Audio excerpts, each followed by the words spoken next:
welcome back to Pastor Connie's Couch of Creativity. I'm so glad that you're with us today. Today we're going to continue our story of becoming a people of God. In today's story, we're going to interact with Moses, who is at Mount Sinai in our story today, and he gets to meet God at the top of the mountain, and God gives him 10 commandments. So that's going to be our story that we're going to study in just a little bit. Our big idea for today is that we can follow God's commandments. We can follow God's commandments. So what I love about this story is that this isn't just God giving people rules, but it's his loving way to show people how to be God's people here on earth. So we're going to talk about how following God's commands actually helps us be his people here where we live and where we work and where we play and where we go to school. All right, so that's what we're talking about today. I'm excited that you're with me. Let me show you a few things to get together before we begin. So hopefully you have downloaded our worship bulletins. These are available for you in our Google Classroom and on our website. We have some for 3-year-olds and older and 7-year-olds and over. So choose which one or do them both if you want. And of course, if you want to type in this code, there's games you can play that coordinate with today's lesson. So it's super fun. So get your worship bulletins out. Our activity today is we're making this cool little spinner. And so I will show you what you need for that shortly. In our digital downloads, I have a lot of papers today. So there's one button, but there's like 5 different papers that are going to pop out of your printer when you press print. So this is our digital template you'll need for your spinner. And then if you are in 3rd through 6th grade and you have your student books, we also have these pages printed for you that coordinate with your game that your book talks about. As well as I'm going to be talking to you about the difference between a maze and a labyrinth. All right, so I printed out for you a maze and a labyrinth. So especially if you are 2nd grade or older, I encourage you to print these out because I'm going to be talking about the different way that we can experience the laws of God in our life, whether it's a maze that's hard to get through and sort through, or more like a labyrinth that's a walk and a life of prayer. So print these out. I also encourage you to get out your student books. If you have them, I'll be going through which pages coordinate with our lesson. And lastly, you're going to need some yarn. Any color yarn, any kind of yarn. At the very end of our time together, we're going to close with a prayer. And I want us to create our own labyrinth where we walk and we pray as we walk. All right, so get some yarn, twine, whatever you got. And we're going to do that at the very end. Okie dokie, have fun!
I raise a hallelujah in the presence of my enemies. I raise a hallelujah louder than the unbelief.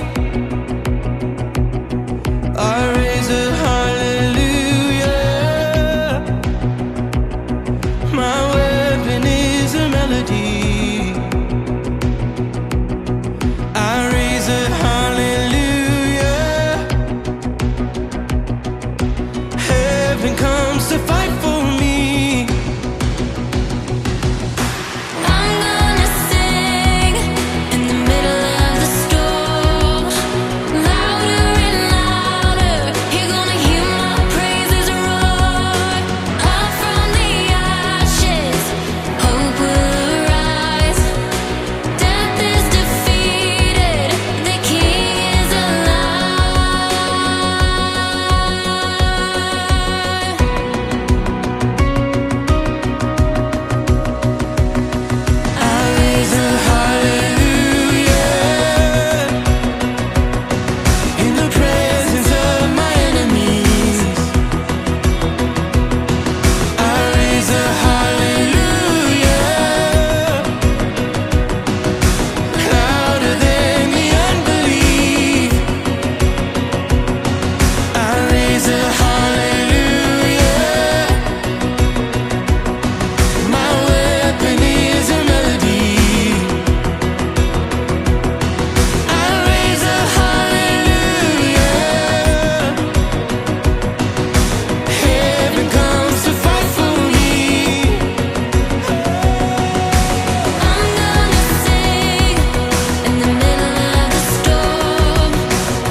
activity today, we're going to be making some spinners. So our lesson today is about the 10 Commandments. And in our story, Moses goes up to the mountain and he gets the commandments from God written on tablets of stone. So this little template has a tablet of stone on one circle, and then it has a heart on the other. Right now in the book of Exodus, God gives the people the commandments in stone, but as prophets say, they say that soon God's going to be putting these commandments on our hearts. And then we're actually going to eventually meet Jesus, and he actually shows us how to live these out. So what we're going to do is make this spinner, and all you're going to need for this spinner is this digital download. And if you don't have a printer or a computer and you can't print this out, you can always just get some paper and just draw 2 circles and write something on it on one side and then draw a heart on the other. But if you can download, this is part of your resources, as well as you're going to need some glue, some twine, scissors, and stuff to color with. And that's it. So let me show you how to make your spinner. All right, so I'm going to begin by coloring my spinner. And you can color it any way you like. I'm gonna do classic red. I feel love, I feel safe, I feel Jesus in this place. I feel the warmth within me. I can't describe it, but I believe.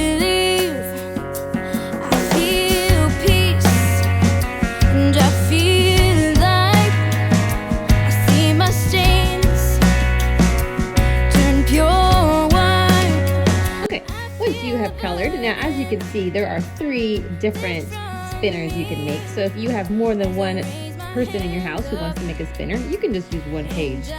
So you only need 2 circles. And now you're going to cut them out. And I also printed this on cardstock, so it's a little bit heavier.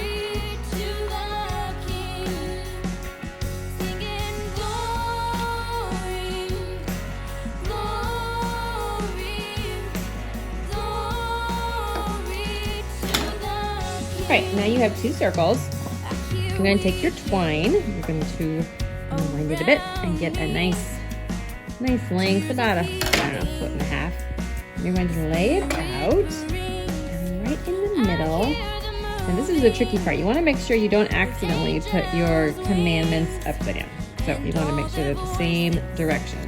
I'm going to flip over my heart, and then I'm going to make a nice straight line. That's where the string's gonna go, and then I'm gonna add extra parts.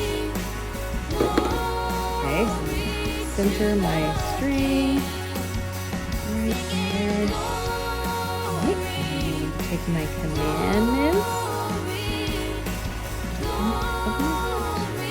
We're just gonna hold for a minute or 2.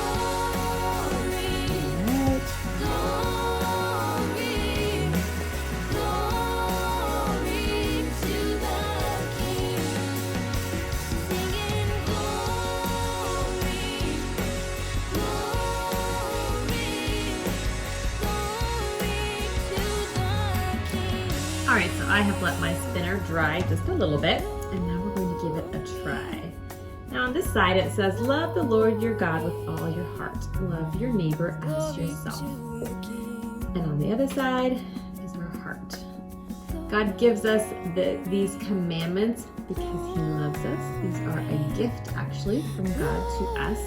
It's a gift and a challenge for us to love others, love God, and love others. So this is a reminder to us that these are commandments, but they're commandments that are based out of a love that God has for us and a love that we have for others. So now you're gonna take your spinner and you can just twist your string, and the heart and the commandments kind of merge into one, because these are commandments full of love from God to us with love, so that we can go and love God and love others. All right, have fun making your spinner. That was an easy week, huh? Hope you have fun.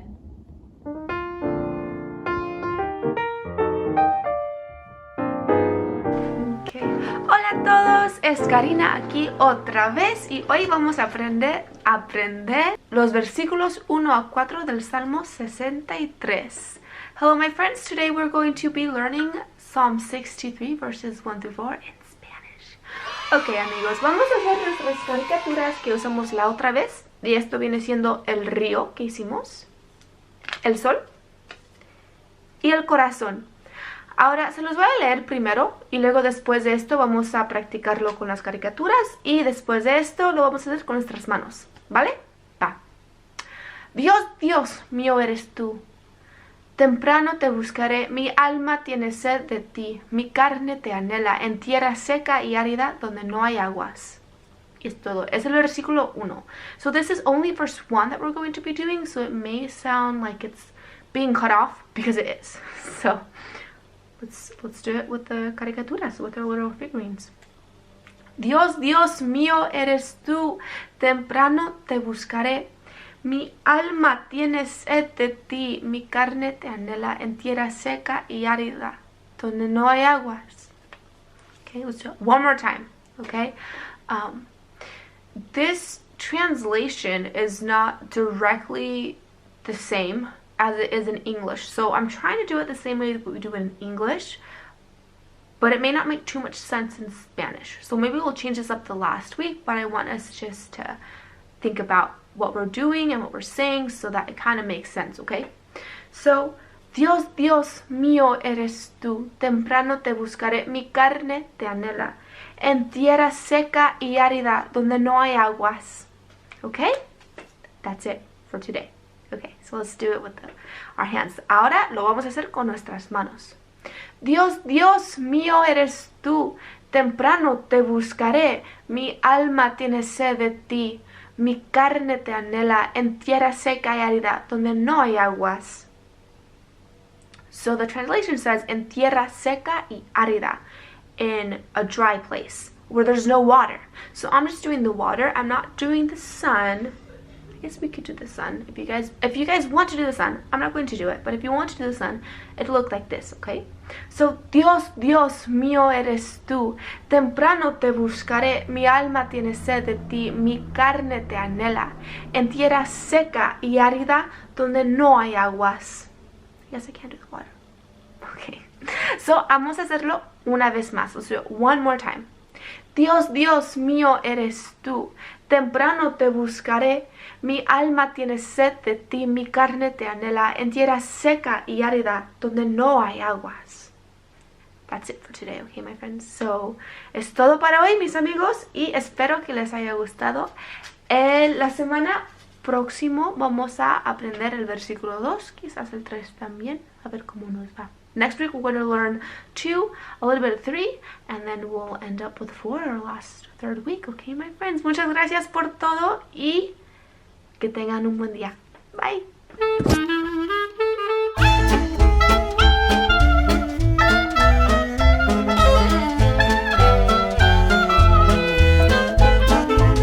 As we continue our story of becoming a people of God, let's remember where this takes place in our story. Our story begins with God calling Sarah and Abraham.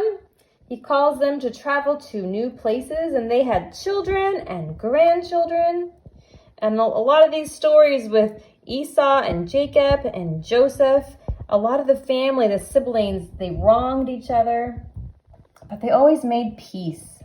God was with them when they made mistakes and with them while they worked, and they forgave each other. Over time, their family grew so large that they became a great nation, just as God had promised. Pharaoh, king of Egypt, was afraid of the people and made them slaves.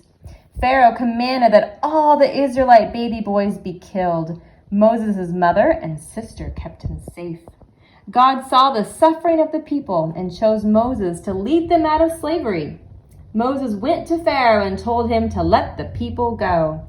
After 10 plagues, Pharaoh said the people could leave. God parted the Red Sea so they could walk through on dry land. God provided food and water in the wilderness. So let's see what happens next to the people of Israel in the wilderness.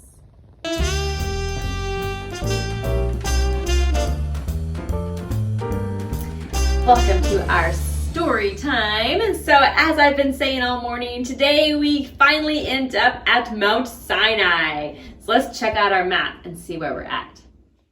So our story takes place today right here at the tip of this peninsula.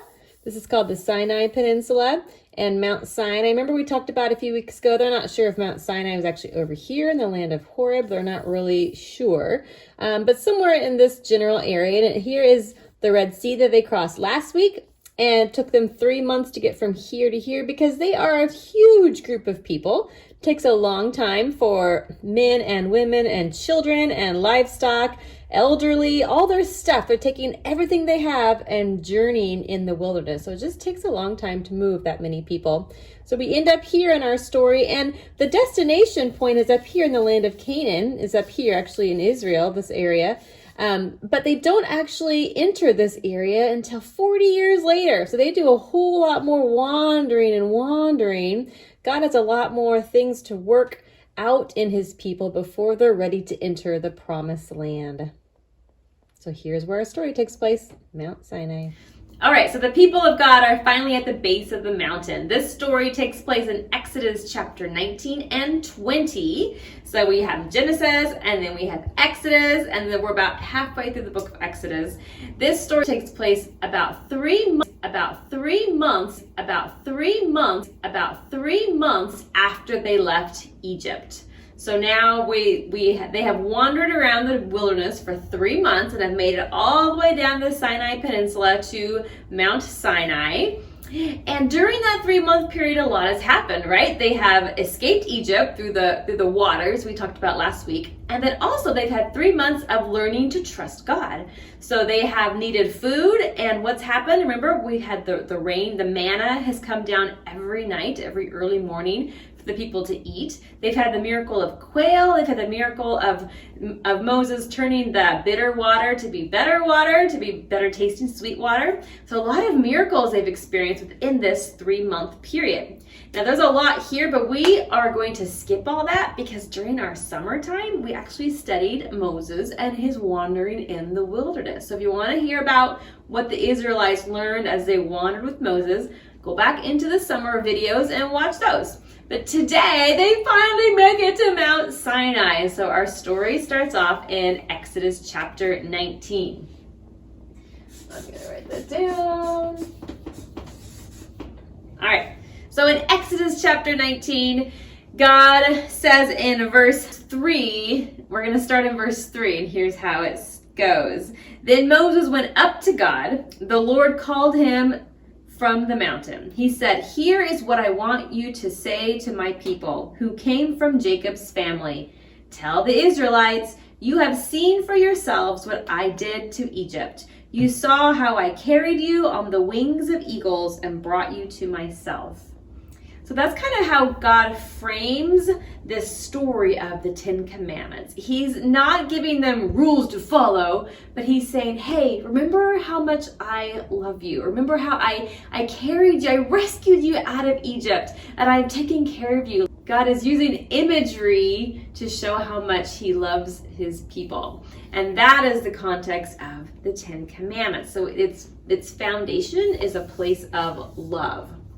So our big idea today is that we can follow God's commandments. And that is a great thing to remember. But I also want us to remember that the laws, these 10 commands that we're going to read shortly, these are given out of God's love for us. They are actually a gift. Just like during Christmas time, we get good gifts, right? Well, God gives these good gifts to his kids whom he loves because he wants the very best for their lives and for our lives. It's kind of like going in a maze. Have you ever been in a maze? So I used to take my kids to the corn maze years ago, and we would start at the start spot, and then we were trying to kind of make our way all the way through the maze, and it was really, really hard. You would turn a corner, and then you'd hit a dead end, and you're like, okay, wait, I have to go backwards this way, and it was very hard to get through a maze. I actually have on our digital download an example of a maze. It looks like this. So in a maze, you have a start up here, and you have a finish, which this one, they want you to finish in the middle. And a maze is full of dead ends and wrong ways and wrong turns, and you can get stuck and have to work your way back. And some people have even gotten lost in a maze, and they have to send somebody in to rescue the person who's lost in the maze. So the 10 Commandments is kind of like a way to get through life, how to get through the maze. So if our life is like a maze, the 10 Commandments are showing us how to get through it. So that's kind of what the law does for us. It helps us navigate life so that we can make it through as best we can. Now, the laws aren't a guarantee. Like, if you do this, then God will do this. Some of the things God says are conditional. Like, if you follow me, then I will have you live long lives and you'll prosper. But we also have to realize that there's a lot of people in this world, and maybe we're following the rules of God or being people who love God and love others, but not everybody else is. So there's also just evil in our world, and things happen. So it's not always just us, but we're in a community of people, and people bump into other people, especially when we bump in a violent way. It does cause God's promises to kind of go sideways. So I want to think about the law as a maze. It helps us get through the maze. His law is like a maze, what do you call it? A maze map, which helps us get through. Compass? A compass? Yeah, maybe a compass. But the good part about this story is that in the New Testament, we meet Jesus. And meeting Jesus is more like walking through the maze as a labyrinth. So Jesus is like the ultimate maze runner. He's already been through the maze. And he comes back and he says, hey, don't worry about all those rules. Just follow me. And as you follow me, you actually will be following the rules as you follow me through the maze. So this labyrinth is a good example of following Jesus instead of worrying about the rules. With the maze, you have to think about all the rules and check your map, check your compass. Am I going north? Am I going south? But if you're following Jesus, then going through life is more like going through life following your leader through a labyrinth. A labyrinth has no wrong turns. There's no dead ends. You start and you just follow.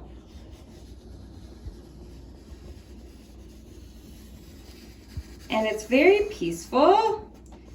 You don't have to worry about what you're doing or think about your next turn. You're just following Jesus. So our laws that we're going to talk about today are a gift from God, which helps us navigate this space, navigate life, learn how to, what should I do, what shouldn't I do? But ultimately, you and I, we have Jesus. So the law is still there, but Jesus, if we keep our eyes on Jesus, he helps us guide through much easier than trying to remember all the laws. There's only 10 right now in Exodus, but as the Israelites get older and more time passes, they add to the law. And there are so many laws. By the time Jesus comes on the scene, there's like, I don't know, a whole bunch of laws that have been created in addition to the original 10. So Jesus comes and says, okay, just don't worry about those laws. Just follow me. I will get you through this maze. These are available on our website if you want to create your own or try to get through the maze and get through the labyrinth. Actually, what's super fun is to do the maze and see kind of how you feel. Do you get frustrated because you maybe hit a wrong turn, or you get into a dead end? Compared to a labyrinth, it's kind of peaceful and your mind can kind of get quiet and you just follow. Okay, so do this, it's super fun. So here we are in the book of Exodus and we're coming to the 10 Commandments. God is talking to the Israelites, right? These are people who have lived in slavery for generations and generations now. They have never known what it's like to live not as slaves. So here they are at the base of the mountain, and God's giving them 10 rules, 10 commandments to follow so that they can be his people. He says, I want you to be my people, and here's how to be my people. Here's how to be different than the people that live in Egypt. Here's how to be different than people who live in the land of Canaan. So he gives them these 10 rules. 40 years later, they visit these rules again in Deuteronomy chapter 6. So everybody who came out of Egypt, it's been 40 years now, and everybody's actually passed away. And the next generation of people, so everybody's kids have grown up, and they're about to enter Canaan. And guess what? They go through these rules again as a reminder of how to be God's people in this new land that they're going into. So these are ways these are guidelines which help us be God's people on earth. So let us start. I'm going to jump to chapter 20. And we're just going to zoom through these super fast, okay? So God gives Moses 10 commandments. How many fingers do you have? 10, right? So you can count on your fingers. I'm going to go through them I'm going to read it as we go. Something like that. Okay. Chapter 20, it says, "Here are all the words God spoke. He said," verse 2, "I am the Lord your God. I brought you out of Egypt. That is the land where you were slaves." And then verse 3, "Do not put any other gods in place of me." That's number 1. Don't serve any other gods. God should be your number 1. Number 2, it says, "Do not make statues of gods that look like anything in the sky or on the earth or in the waters. Do not bow down to them or worship them." So don't make idols. Okay? So God says, don't try to make something and then bow down and worship it. That's not okay, because God alone is worthy of our worship, and nothing that we can make can compare to his majesty and his greatness. So don't even try. Number 3, do not misuse the name of the Lord your God. So be careful when you're talking about God. Don't misuse his name. His name is holy. His name is reverent. Give his name the respect that it needs. Number 4, remember the Sabbath and keep it holy. Do all your work in 6 days, and on the 7th day, it's a day of rest. It's a day of worship, a day to celebrate. Sabbath is a big deal, especially to God's people. So now number 5. Number 5 says, honor your father and mother. So this is sometimes a hard one. Maybe your mom and dad, or you just don't always agree with them, but we need to honor our mom and our dad. So we're going to have our parents here there. Sorry, mom has a skirt on. Honor our moms and our dads. Number 6. Do not commit murder. Oh. All right? So, and Jesus, when he comes on the scene, he takes all these commandments and he makes them a step higher. Jesus says, yes, the law says don't murder. I say, don't be angry. So he's like, hey, don't just not murder. Let's just be people who love one another and are people of peace. So for sure in the Old Testament, though, don't murder. That shouldn't be that hard of a law to follow, all right? All right, so number 7, I'm going to run out of room. How many commandments are there? 10, you're right. Number 7, do not commit adultery. So I'm going to have here's a nice little wedding ring. So it's saying that to be true to your promises to your husband or to your wife. Okay, and then number 8. Don't steal. Oh man, she got more candy than I am. I'm just gonna swipe a Milky Way. Don't steal. One of God's commandments is don't steal. Number 9. We're almost out of space. Do not bear false witness against your neighbor. And your neighbor means really anybody, anyone that you come in contact. So don't lie about what they're saying or make up a story that isn't true, okay? So don't slander your neighbor. So don't lie. And the last one is, this word is covet. That means to really, really want something that's not yours. Maybe your neighbor has this super cool slip and slide, or they have a rope swing, and you're like, oh man, I really want that rope swing. Remember the story of me and the ice cream when I took it from my daughter? Yeah, that's coveting. That's wanting something that somebody else has that isn't yours. So that's the 10th command. So these are our 10 commandments. If you look, the first 4 are all about loving God. And the next 6 are all about loving others. So these are the commands that God gives his people. And he says, if you follow these 10 commands, then you will be my people. And you're going to act and live differently than everyone else around you. Maybe our world today even says, it's not a big deal to lie. If you need to lie, it's okay if it helps you along. Or they might say, if you want your neighbor's swing, just go get it. Because that's not fair that they get it and you can't. So sometimes our society, the place that we live, is very different than God's laws or what God says to do and how to live. So these are the laws that God gives us to love God and to love others. And what else is really fun is if we just follow this first one, if God is the priority in our life, just like following Jesus through the labyrinth, if Jesus is our commander, our captain, our director, everything else is going to follow in line, because Jesus wouldn't have us kill someone. He wouldn't have us lie or steal or do things like that, right? So when we're following Jesus, when we love God with our whole hearts, then everything else comes to pass as well, okay? So the 10 commandments, that is our story today. I have some questions for you to consider. I wonder what Moses was thinking when he climbed up the mountain. So they have walked now for 3 months. They've gotten to this holy mountain, and God said to prepare to worship me. And Moses took a bath, got all looking nice, and then he goes up the top of this mountain, and there's this cloud. There's actually like thunder and lightning because God's presence has descended on this mountain.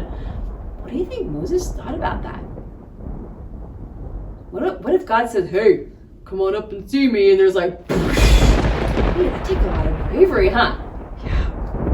Wonder how the Israelites felt as they prepared to worship God.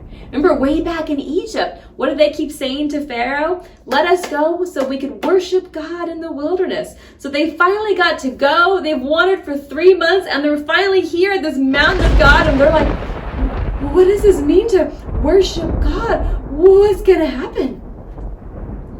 They don't know. I wonder which commandment is most difficult to follow. What do you think? Do you have one that you're like, oh yeah, I really don't do that one very well?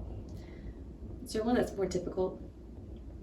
I wonder how the people of Israel changed after they began following these commandments.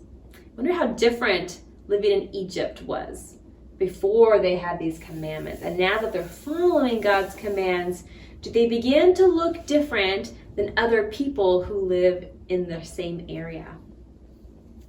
I wonder how you and I can look more like God's people as we follow these commands. As we say, no, I'm not going to lie about that, even though maybe I'm the one that broke the toy. I'm going to confess and say it was me. So how do we start to look more like God as we follow these commands? Those are some good questions to think about and consider. I hope you've enjoyed our story today. I'm going to go ahead and wrap us up with a prayer. Okay, so close your eyes and bow your heads with me. God, I thank you that you are a God who loves us so much, that you have shown us how to get through life, how to be your people on earth.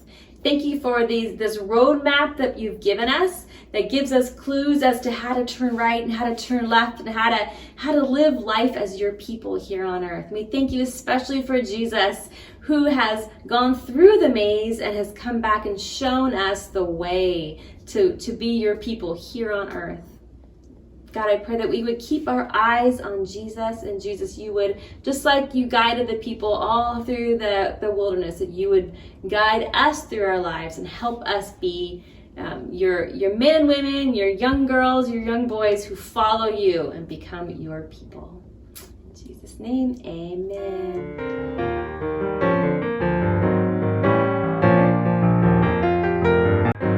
It's now time for our student book, so feel free to get out your student book, and I'm going to show you which lessons coordinate with today's story. All right, if you are a 3 or 4-year-old or kindergartner, you have this yellow book. Now, last week we did chapter 10, and this week we did chapter 12. So you actually have chapter 11 and chapter 12 to work on this week. I'm not going to go over this one, but if you want to do chapter this session 11, feel free. But today we are talking about session 12, God's top 10. This is based on Exodus 19 and 20, like we just heard about. So it says, God's people came to a mountain. Moses went up the mountain. God gave 10 rules to the people. They should love God and love other people. Those two things, love God and love other people. That summarizes the 10 commandments. And actually at North Fresno Church, that's our mission statement, is to love God and love others. The rules were, and here's all 5 of the rules. Maybe someone can read those to you as a reminder of what our story was about. All 10 rules. Let's see what's inside. So this is a game that you can play.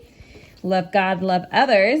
It says roll the die and move the game pieces around the board. So you're going to need to find a die and then some pieces that you can use to play the game.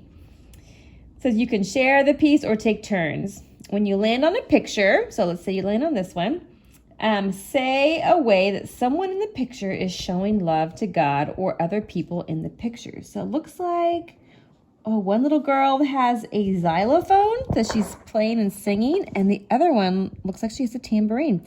So how are they showing love to God or to other people? Maybe they're worshiping God, huh? Do you think maybe that's what they're doing? So feel free to zoom around the board with your die and with your markers. You can even use a coin if you want to. Someone wants to be the penny and someone wants to be a nickel, whatever you want to do. And go around the heart and play a game. All right, here are some extra books you can read. This is one of my favorite books in the whole wide world, Frog and Toad Are Friends. I love this book. Anyways, so there's some books you can read that remind us to be kind and loving to one another. And then here's some things you can talk about with your families. What family rules do you have? Okay, so your parents can look at that page and ask you some questions to follow up with our story. If you are in second grade or third grade, you have this, first grade or second grade, you have this green book. And again, you can do session 11 if you'd like. What's for breakfast? That's the story of manna and quail. That was we didn't actually cover that story this session.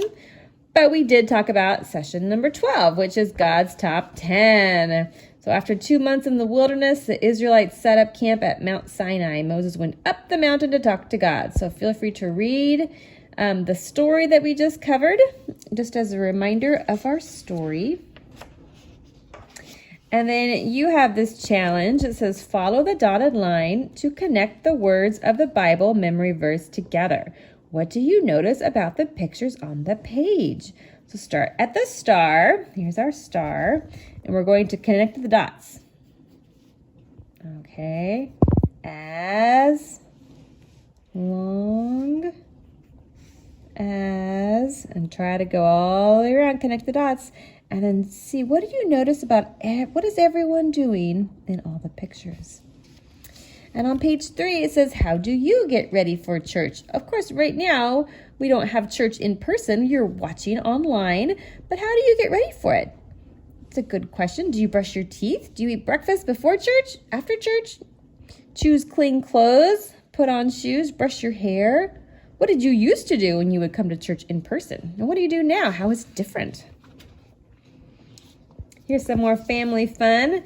This is called a mezuzah. It's actually something that a lot of families have outside their door. So as they come in and go out, they're reminded that God is with them.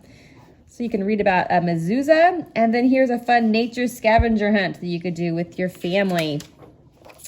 Alrighty, and if you are in 3rd grade through 6th grade, you have your Spotlight magazine, and you're going to turn to page 36.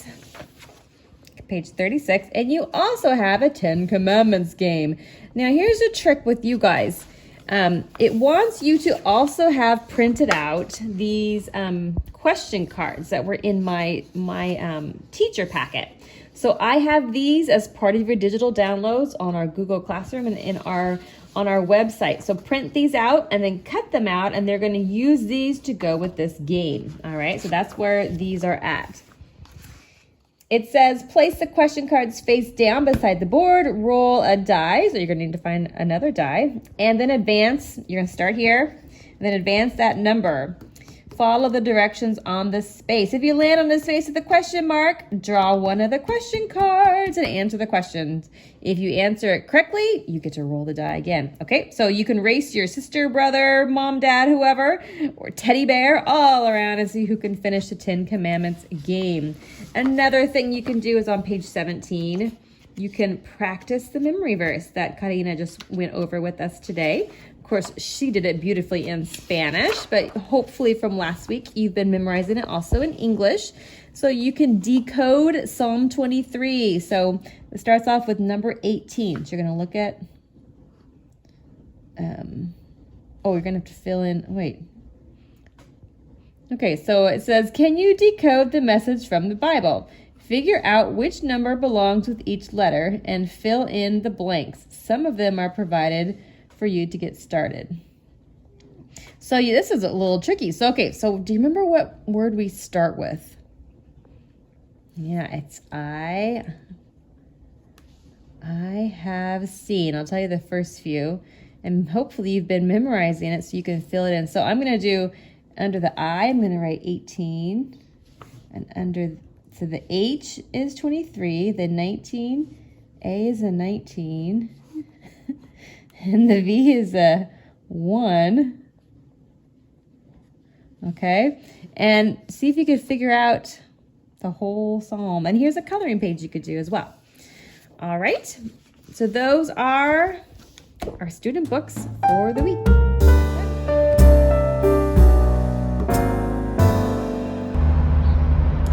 For our closing prayer today, I thought it would be fun to create our own labyrinth. So what you need is some yarn, and I'm going to show you how to do that. Now remember, a labyrinth doesn't have any stops, dead ends, right turns, left turns. You're just kind of moving all the way around. A lot of labyrinths start on like the outside of somewhere, and then you work your way into the middle. And actually sometimes what they want you to do is to think of something that's scary or is hard to understand, or you're afraid of, or someone maybe has hurt you and you just are upset about it, and you think of that thing or that person or that event on the outside, and then you carry it all the way around as you go into the center of the labyrinth. And then when you're in the middle, that's the space where you meet Jesus there. And you can kind of imagine yourself giving your anger or your worry or your fear to Jesus, and then you leave it there and you walk all the way back out. Okay, so what we're going to do is you need your string. And to make your own labyrinth at home, instead of making like a path that has like two sides, we're just going to follow the string, which is pretty much the same thing, okay? So watch me, and you can do any kind of path. It doesn't even have to be a circle, but I'm going to create my own labyrinth, and then we will pray as our conclusion together as we walk the path, okay?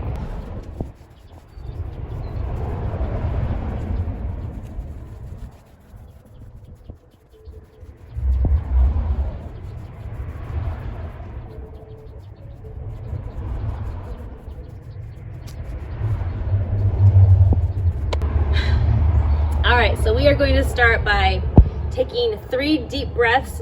Breathe in and then breathe out. And then I want you to think of something that you're having a hard time with, something that you're upset about, or you're sad about, or you're worried about. And I want you to kind of like hold it right here. And then we're going to journey our labyrinth, and then we're going to lay it down in the middle and then walk back out. Okay, so that's going to be our prayer today, is journeying around our labyrinth. Okay, so let's breathe 3 deep breaths in and 3 deep breaths out.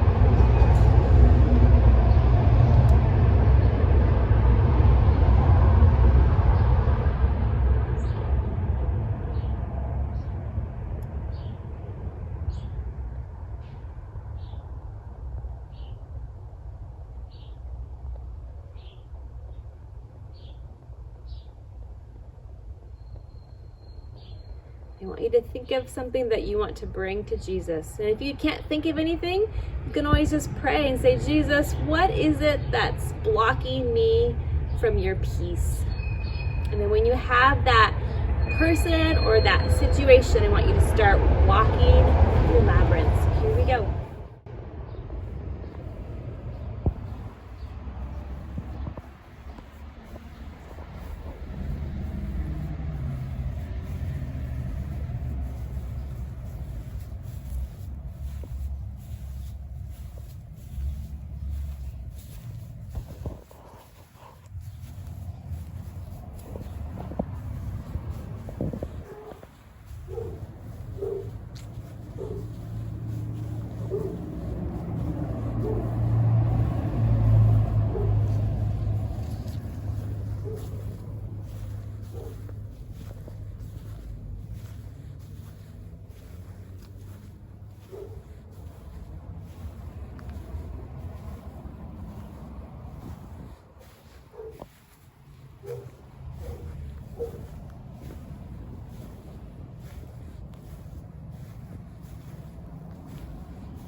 And take a little bit of time and just lay down your frustration or your anger or your fear right here at Jesus' feet.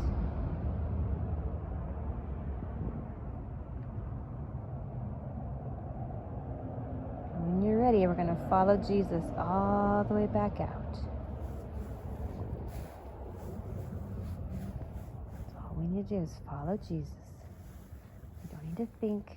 We don't need to try to figure it out. Just follow Jesus.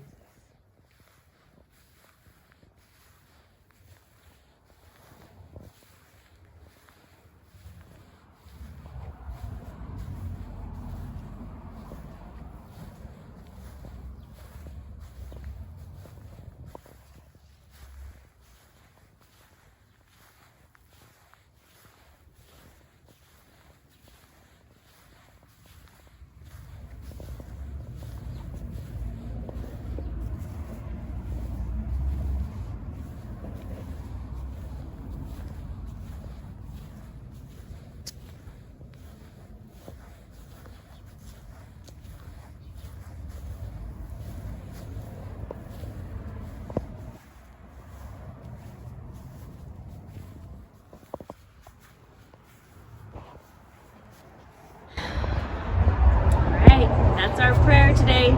Thanks for joining me. Hope you have a great week.